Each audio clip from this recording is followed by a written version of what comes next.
Hello, welcome to Tub Talks with Damon.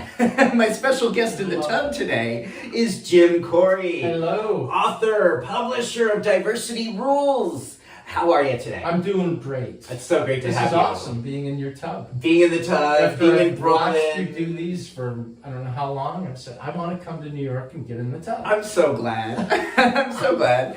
I think it's, really a chance for us to catch up and talk and just see where we've been during this time. And the faucet, you asked me what feedback I'm getting.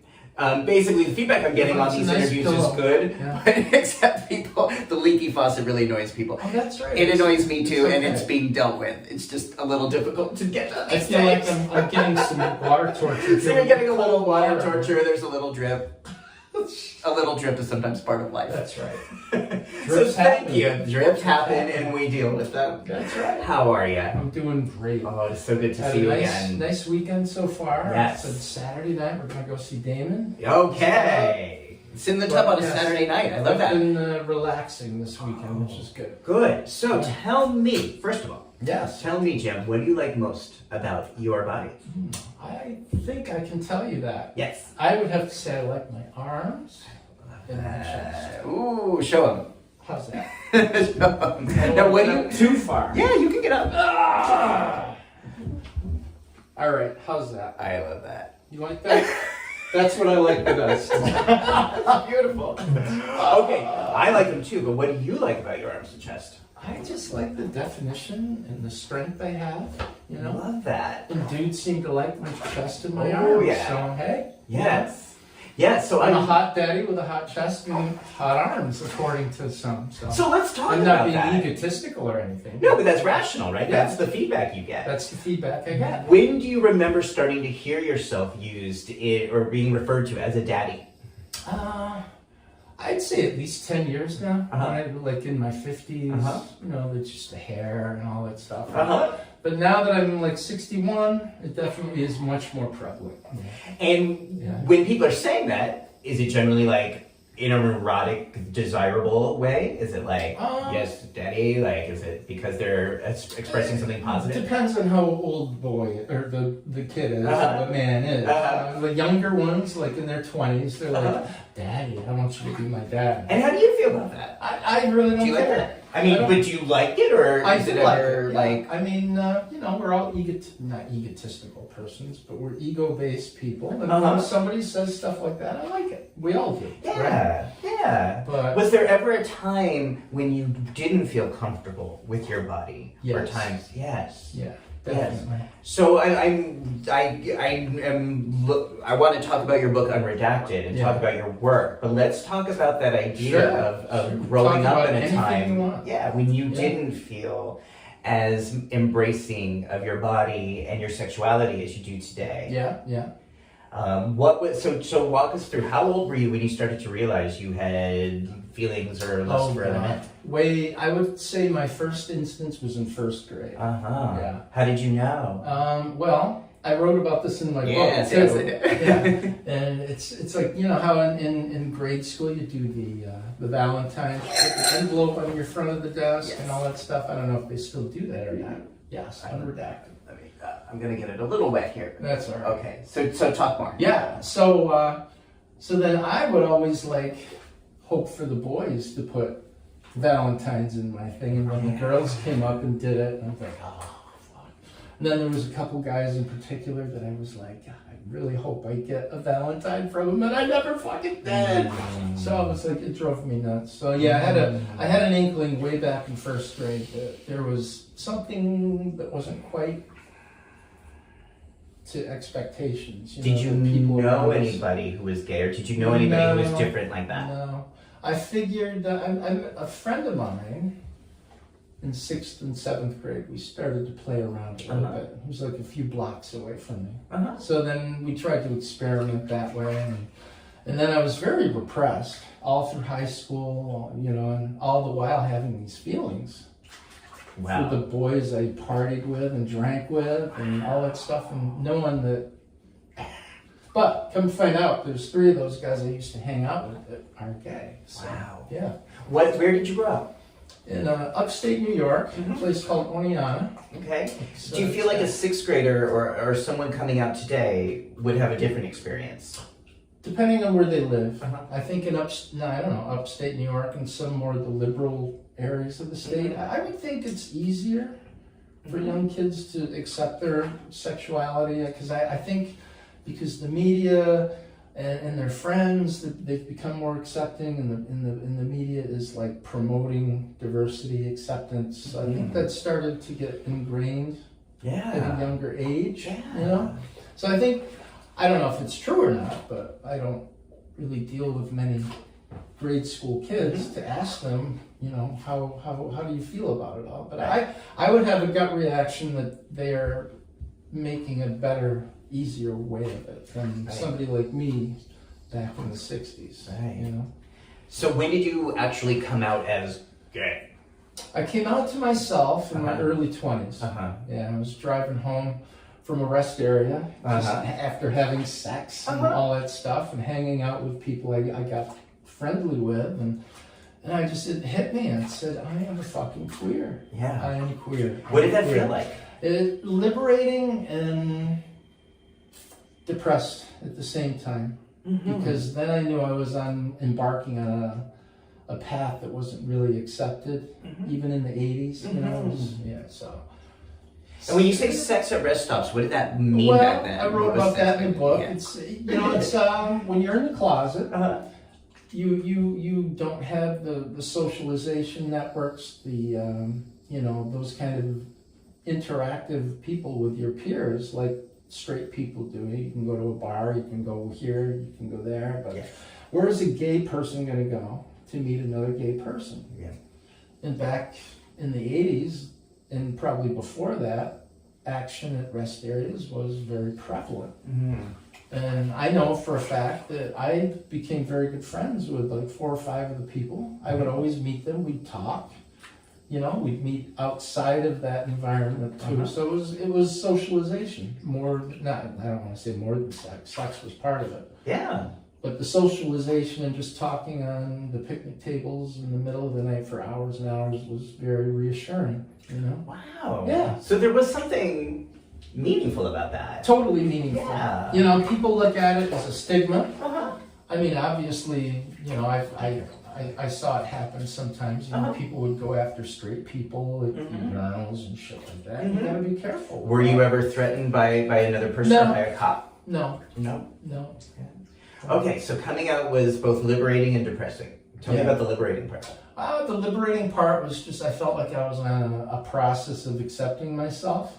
Little did I know it would take another 40 years to actually come out to people. But I accepted myself, and I knew I was gay, and then I started to seek paths. You know, I started reading books and doing gay things, I guess. I would travel to places and go to the gay places just to make sure I was immersed with it. So that was one, it just made me more aware that I wasn't alone and that there were others out there, and I needed to group in with them. Great. Outside of, I would say, a middle of the night kind of sexual clandestine meeting. So your book, I'm going to hold it up again. Sure. Even though it's getting wet here. Unredacted, when did you start to write this? I finished that. Well, I started writing it in, God, I don't know, 2016, 2017, and then I set it back. Well, I guess I wasn't ready to talk about many of the things I talked about in the book. So I think there's a lot of private things in there. A lot of very private stuff. So let's talk about that here, since we're in the bathroom. You decided to write down some very personal things about discovery, about sexuality, about pleasure. What gave you, how did you decide to do this, to put this in print? I think it was just the point where I got in my evolution. You know, I became more accepting of myself, and as I got older, I got more, I don't give a fuck what people think. Love that. Okay, so getting older for you. I just came out and, you know, I said I need to write all this out to just let people know that are that they are doing the same thing, that they're not alone, they're not weird, they're not freaks, they're just evolving. Wow. Yeah, So you were like in your mid-50s when you started writing this? Yeah, well, yeah, late 50s. Yeah. And then I set it aside for a couple of years, and then I just like started writing, and just decided to finish it. Wow. Finally self-published it in 2019. Yes. Yeah. So that point in your life where you could say, I don't care what people think. I just want to write what's write your truth. I would have to say when I published Unredacted, obviously people were going to see, read, and hear things about what I did and all that stuff. And so I was comfortable with that. I embraced it actually, because my niece told me once. She says, Uncle Jim, you're all about the reaction. And I thought about it, and I said, I guess you're right. You're all about the reaction. The reaction, like doing things, saying things. Oh. Shock people. Shocking people, yes. But in a good way. Yes. You shock people. Yes. Like getting in the bathtub with a dude naked. It's going to shock some people. Okay. Yeah. So she recognized that's always been part of your character. Yeah. That's not, okay. Yeah. But getting older and being gay, it gave you that chance to say, I want to write this book. I want to write my truth. I want to write my stories. Yeah. And just say, if people don't like it, if they don't agree with it, if they think you should be ashamed of it, then you say, I'm not ashamed of it. It's who I am. I embrace it. And I'm proud of it. Yes. Was there ever Because it was part of my evolution, and I learned so much in those darker times, So you learn a lot about yourself. And say more about the darker times that you discussed. Well, it was just, periods of self-doubt and disgust with myself and feeling like I wasn't entitled to things. And, I got to the point where the past was dragging me down and I wouldn't pursue things because I was afraid that people would find out about the stuff I did before and put a regulator on what I wanted to do. So that I'm like, well, why do it if somebody's going to trash me and like that? Yeah. So I see various points in my life where that happened. It would just be like a self pull back because of fear. And that's really why I wrote Unredacted. That fear is gone. I fear nothing about my past.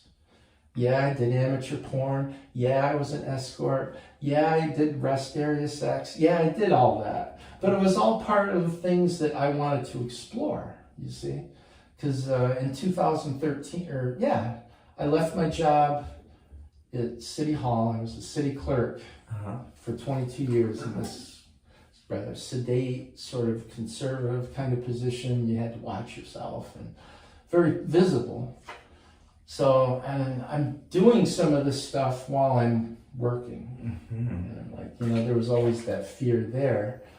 Obviously, I didn't do the porn or the escorting. That came afterwards. But after I left there in 2013, I was very liberated.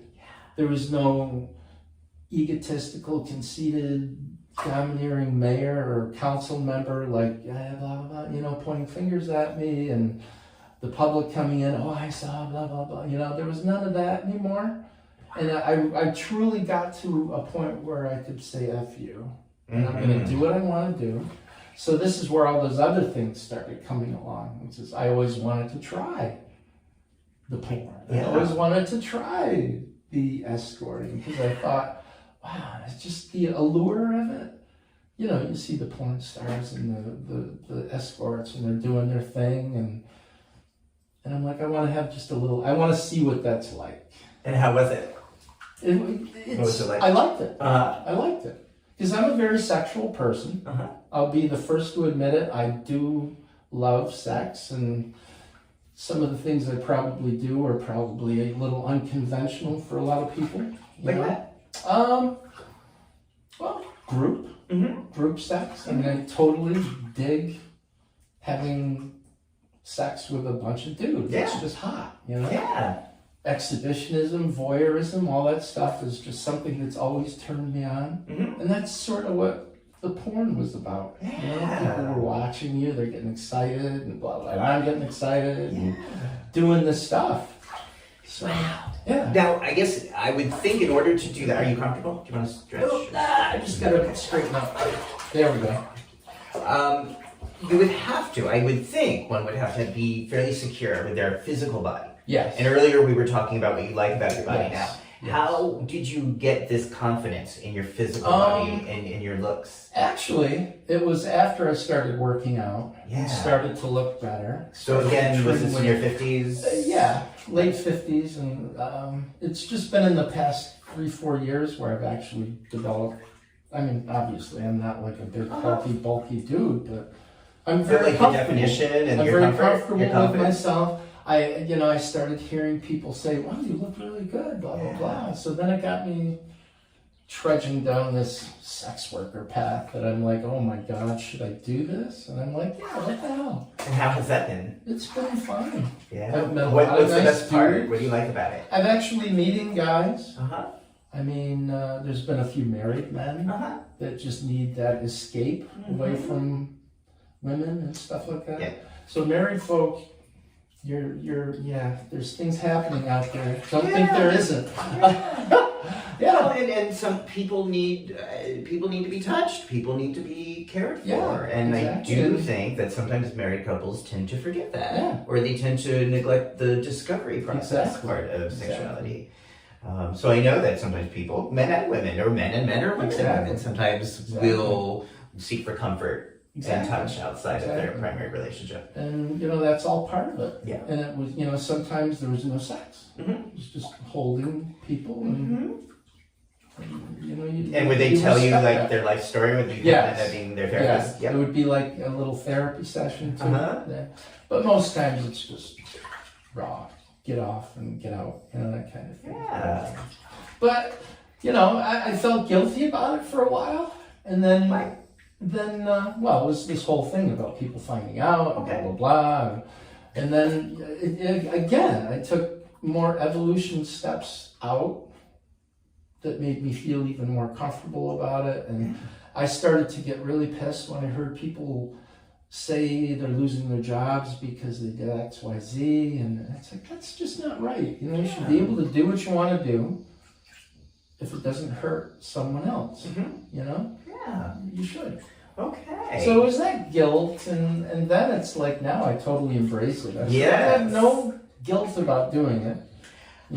I love that. And again, so how did you get to the place mentally of not having guilt and fully embracing your body, mind, spirit? How did I get there? Yeah. From being like the guilty, you shouldn't be doing this, to the part now where you can fully embrace this and talk about this naked in a bathtub. Yeah. How did you push through the obstacles? I would say it's just because I'm a person that likes to put myself in challenging positions. Yeah. That I purposely do. I purposely left my city hall job because I got tired of it, and I knew it's like that's a big step. So I would I would purposely push myself out of my comfort zone. Mm-hmm. So, in effect, that's sort of what I did with this other stuff. Try it. I mean, the escorting was a dare. A friend of mine said, "You ought to do it." I'm like, "No way! No one's going to want to leave 50s." And then I started doing it. And So your mind was saying nobody would get an escort in their 50s. yeah, and then it started happening. The reality. The reality is, there was a market for an older guy. Yeah. So it's all that putting yourself out into those situations you're not used to. Wow. And that's why leaving my job at City Hall was very liberating, because it wasn't structured anymore. I didn't have people watching me like whatever. And it was just that all was gone, and I just had to answer to myself. Wow. So again, if people want to read more about this and hear more about this, can't cover the title. Redacted. Unredacted. It's about an unredacted life. And then the other book, Soul Journey. Tell me the other one. I have not read the other one. Yeah, and I meant to bring you one, and I forgot to bring it, so I'll have to mail it too. It's okay. But yeah, Soul Journey sort of touches on some of the same things, but it's a little different. It's more of a story kind of thing. It's still the things that this person is talking about is stuff that I did, and stuff that I wish would happen that hasn't happened yet. Is it fiction or nonfiction? Well, it's fiction and nonfiction. Okay. You know, Okay. based on non-fictional stuff. Uh-huh. But yeah, it's this 92-year-old guy on his deathbed talking to his manservant, Jeb, who takes care of him, takes him on errands, and they're interacting about memories that Jason has, that Jason's the old guy, that Jason has, and he's reflecting on things he learned and stuff like that. So it's sort of, and you know, there are chapters in there of stuff that hasn't happened. Like the very beginning, I talk about soulmates, meeting that person, and in the book, Jason meets his soulmate, and he, you know, he documents that. So I sort of had to obviously fictionalize that. Okay. But it's not, it's one of those things that I'm not going to say I don't want to happen. So I sort of mapped it out. In case it does happen, this is how I'd like it to happen. Wow. Okay. Yeah. So that is available now or will be soon? No, it's been out. Yeah. Okay. Wonderful. And people can see more of your work and see more of your books at Amazon. Amazon. That's where they are. Okay, there'll be a little link right there. Yeah, there's a right below. an author page. Yes. You can link to too. It goes to both books. Now, if somebody watching this is in their 50s and thinking, I don't think I could do what he does, I don't think I could live my life as truthfully, I don't have the courage to do what Jim is doing, what might you say? If someone's in their 50s or 60s wanting to live their true lives, but they're holding back. No, I totally understand that because people, you know, men have told me that. It's just, I really envy you for being so out and open about your life and not hiding anything. But I says, I could never do that. I said, of course you can. But I tell them, I said it wasn't an overnight thing for me. It took a lot of work, it took a lot of growth, it took a lot of reading.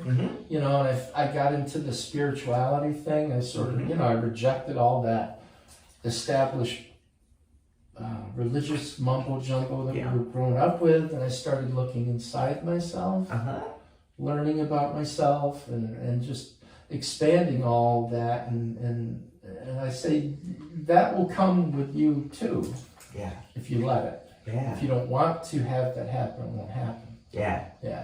But thank God, and luckily, you know, universal energy put me on that path, because once you start questioning yourself and exploring yourself, you can't turn back really, because you always unearth new things, you know. So that's why I don't want to work a job ever again. I said some of the things I've done, it's supplemented things, but I've gotten used to being my own person. And to go back to working for a boss and somebody telling me what to do, what I can't do, and where to go, I just can't do it. So I just won't do it either. So, but I'm authority adverse at this stage. So that's why my books. I wrote the books, and so we'll see what happens. Wonderful. What would you like to see happen, or what's giving you hope now about the future? I think, you know, every time I see a book sold, it's great. And, you know, interviews like this, you know, I imagine a lot of people are going to watch this interview. Like, I got to watch Jim in the bathtub. No, and you have quite a following too, so. Well, I hope people do, and I hope if they do, if they've gotten this far, that they'll really think about, okay, let's watch this, but let's also think about how we can, all of us can incorporate these ideas. Where is the point where we hold ourselves back and we say, no, I can't. And is there any way to go a little further than that? If there's something you want to do, if there's something you'd like to do, if there's something you desire to do, and there's part of your mind saying, no, I can't, or I'm too old. I'm in my 50s at this point. So what? You just do it. You Step just out do of it. faith. 50s, 60s. I mean, it's easy for me to say to somebody that's where I was, just do it. I mean, just come out of your comfort zone. I said, you know, people told me, and I ignored them. But once you start planting that seed in people's heads that, maybe he's right. You just keep saying it in a non-offensive way, you know. Right, because your style is, you're very inviting. You don't tell people what they can do or what they should do. No. Something that's a closed energy. You seem to really invite an open consideration of spirit and of play and of expansion. And if your thing is doing whatever it is, you should not be embarrassed about it and embrace it. Great. Because those things that you like to do are inbred with you when you're born, and you're supposed to bring them out. So now I'm at the point where I'm like, I have a responsibility now to just live my life the way I want to live it. And, you know, people may disagree with some of the things I've done. They may agree with some of the things I've done. But the point is that people need to live their life, and it's none of anyone else's business what they do. They just need to be their own person and not try to snip those ties that people have attached to us, you know? Beautifully said. All right. Beautifully said. On that note, is there anything I haven't asked you that you want to share or say to the world? Say to your followers, say to the world in our bathtub dripping. No, I think we covered pretty much what we intended to come to do. Just last thing is just be who you are. And don't be ashamed. And don't let your past hold you back. Love that. Yeah. All right. Well, that is what these talks are about. Being who we are, not being dictated or held back by shame. Yeah. Celebrating this process of living and the privilege of getting older and saying, let's do this. I mean, we all have issues with getting older. But it sounds like, getting older is easier for me now liberation than they were before. Yeah. Right. I mean, I used to fear getting old. Yes. You know, we all fear that death, and we all fear, you know, not having the attention we used to have, and people like, oh, he's an old fart. But boy, are you changing the map on that. I am trying to. You know, because we didn't grow up knowing people, like I said earlier. Yeah. Right? You didn't know anyone in their 50s, 60s, 70s, fully embracing their body, their sexuality. And thanks to you, people watching this and people in your life who know you know that there is this person who's like, and now they've seen me go on 61 and YouTube and a man's backed up and talk about it. And, you know, but that I think is something that we can do to change the map. That is something we can do to change possibility. I think to say this is one of the ways we can do this. As more people talk about things like this and become more open with themselves, the easier it will be, and I think change will come. Yes. But beautiful. Yeah. All right. So the link to follow Jim is down below to see his books, to see his work. So you can follow Jim there. Continue watching Tub Talks with Damon to get more of these interviews about this sort of new terrain of living and aging and sexuality that we're all kind of going through together. All right, everybody. Thanks for watching Tub Talks. Bye. Bye-bye.